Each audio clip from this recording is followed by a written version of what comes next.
Глубоко в черной-причерной норе сидит черный-причерный Чарли и ждет свою жертву. Примерно такие легенды ходили в американских войсках, когда они обнаружили во Вьетнаме секретный подземный город Партизан и начали в нем умирать. Вьетнамская война, или конфликт во Вьетнаме, Лаосе и Камбодже, продолжалась с 1 ноября 1955 года до падения Сайгона, 30 апреля 1975. Это была вторая из индокитайских войн, которая официально велась между Северным и Южным Вьетнамом. Северный Вьетнам поддерживали Советский Союз, Китай и другие коммунистические союзники. Южный Вьетнам поддерживали Соединенные Штаты и антикоммунистически настроенные страны. Война длилась почти 20 лет, а прямое участие Соединенных Штатов закончилось в 1973 году. Конфликт перекинулся на соседние государства, усугубив гражданскую войну в Лаосе и Камбодже, закончившуюся тем, что к 1975 году все три страны присоединились к социалистическому лагерю. В 1965 году близ деревни Кучи под Сайгоном была размещена 25-я пехотная дивизия США «Тропическая молния». Там располагался основной очаг партизанского сопротивления в Южном Вьетнаме, основная база коммунистического Севера. США планировали оперативно подавить сопротивление и тем самым обрести окончательный контроль над южной частью Вьетнама. Но почти сразу же в американском лагере начали происходить странные, мистические вещи. Несмотря на усиленную охрану периметра, по ночам в палатках раздавались выстрелы, а на утро в них находили убитых офицеров. В кустах прямо в центре лагеря мелькали и реальные тени, которые совершали вполне реальные выстрелы и пропадали неизвестно куда.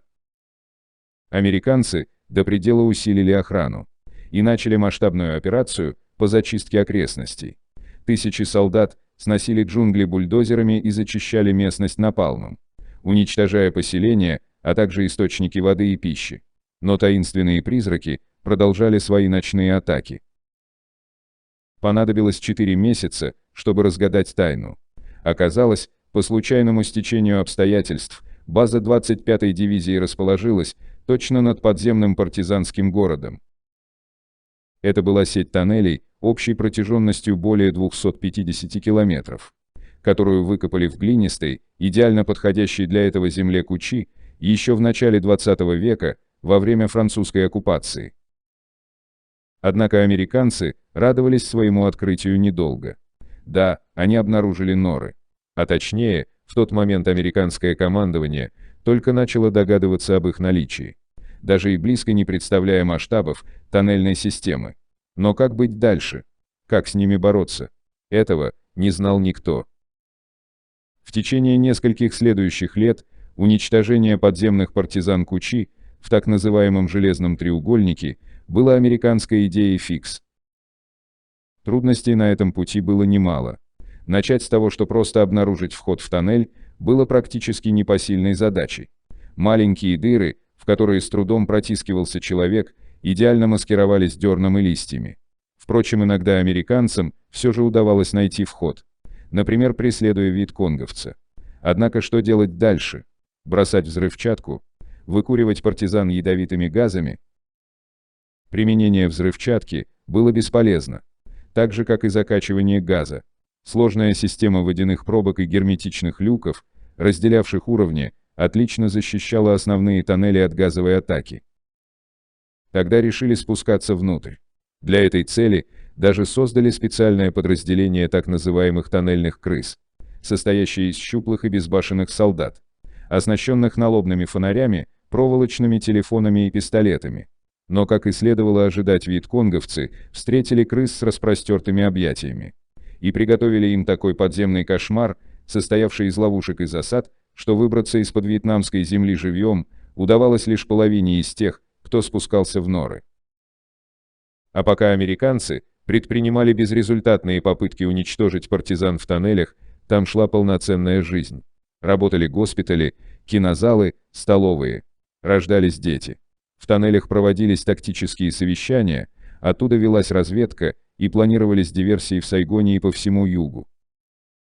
Масштабы и устройство подземных тоннелей впечатляют по сей день. Там находились и продовольственные склады с запасами продуктов, и спальные комнаты, и кухни. Были мини-фабрики по производству и ремонту оружия, подземные колодцы. Причем в тоннелях было даже электричество, которое вырабатывалось с помощью велосипедных генераторов. Также внутри тоннелей существовало огромное количество хитроумных ловушек. Это и минные колодцы, и растяжки, и такая экзотика, как сторожевые змеи. Бамбуковую гадюку привязывали леской к потолку, и если проникший в тоннель американский солдат, видя ее, начинал стрелять, то вьетконговцам становилось известно о проникновении. Если же задевали леску, то человек получал укус ядовитой змеи. Были и такие коварные ловушки, как джая на вертеле. За тонкой стеной из глины, в которой было смотровое отверстие, в нише сидел защитник тоннеля, и когда враг проходил мимо, его пронзали копьем. Вообще ловушек было такое множество, причем таких изощренных, что у американских солдат в большинстве случаев просто не было шансов выбраться наружу живыми. Уничтожить Кучи американским войскам удалось только в конце 60-х. На регион обрушились ковровые бомбардировки, против которых партизаны оказались бессильны. Например, авиабомбы типа Блу-82 Дейзи Каттер валили лес в круге с диаметром от 100 до 300 метров и оставляли воронки глубиной до 20, тогда как система тоннелей чаще всего уходила под землю не более чем на 5 метров. Однако это уже был финальный аккорд войны.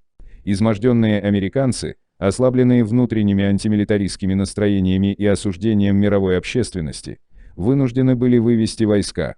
Разрушенный, но не сдавшийся подземный город, в котором выжило около 6 тысяч человек из 16, праздновал победу.